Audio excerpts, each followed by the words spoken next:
Welcome back, aviation enthusiasts. Ready for another deep dive in today's explainer?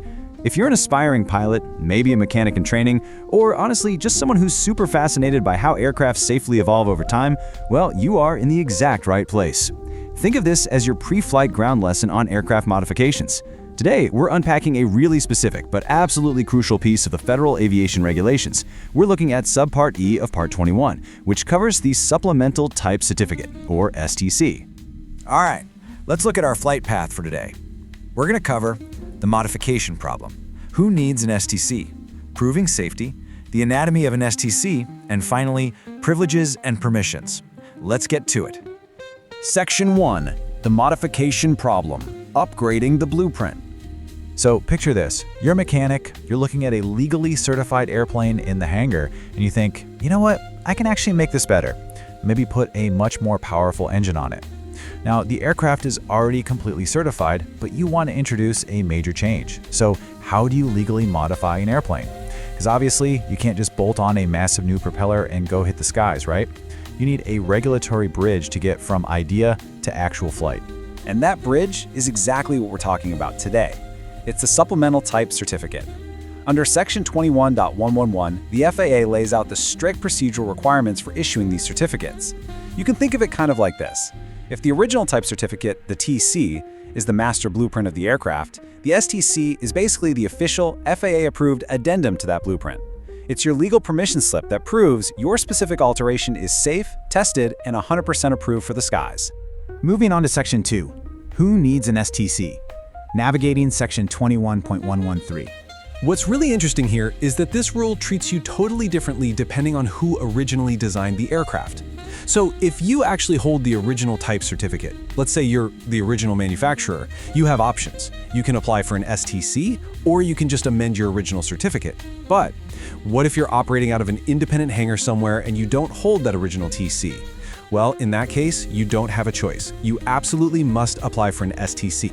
And since we are dealing with aviation regulations here, there is of course a very specific way you have to do this. Paragraph C of Section 21.113 makes it crystal clear your application for an STC must be made in the form and manner prescribed by the FAA, meaning you definitely can't just scribble your brilliant new engineering mod on a napkin and hand it in.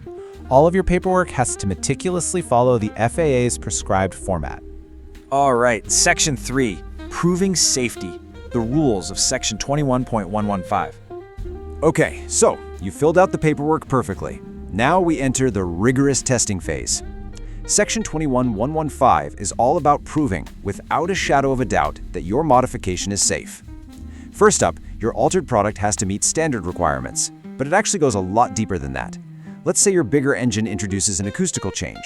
Well, suddenly you have to show compliance with Part 36 noise requirements. If it alters the exhaust, now you got to comply with Part 34 for emissions. Basically, the FAA is making absolutely sure your cool new upgrade isn't illegally loud or harmful to the environment. On top of that, Paragraph B of Section 21.115 is there to guarantee there are zero gaps in your safety proof. It clearly states that applicants must meet Sections 2133 and 2153 with respect to each change in the type design.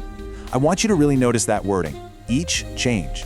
So, if your STC includes new avionics, a brand new antenna, and a modified battery system, you don't just run one broad test and call it a day. No way. These strict inspection and testing checks apply individually to every single change you've made to that original blueprint. Section 4. Anatomy of an STC. Inside Section 21.117. So let's take a look at what the FAA actually hands you when you finally succeed. When you hold an STC in your hands, what is it legally composed of?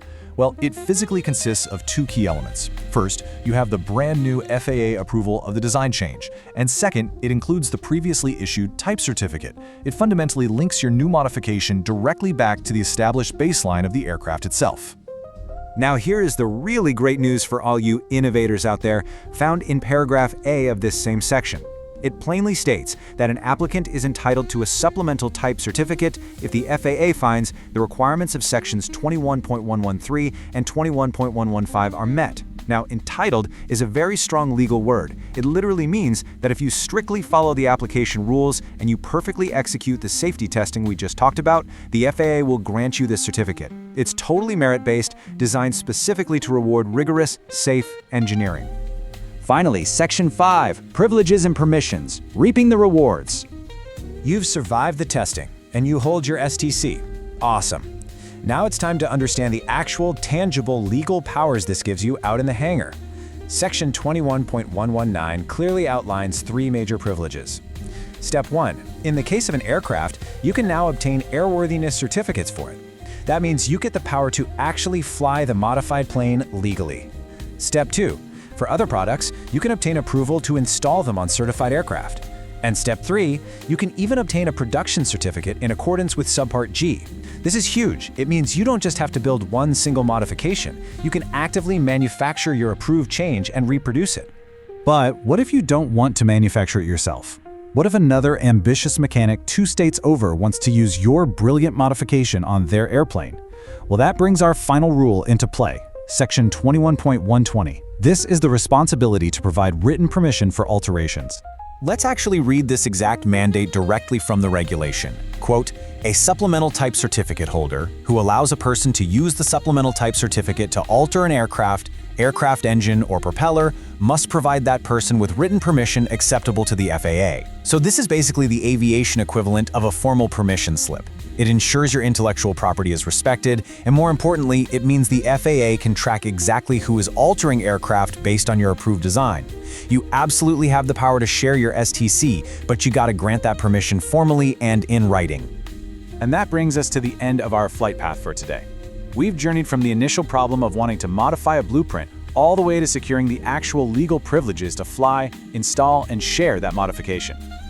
The STC really is the lifeblood of aviation innovation. You know, it allows perfectly good aircraft to become safer, faster, and way more efficient without having to start from scratch.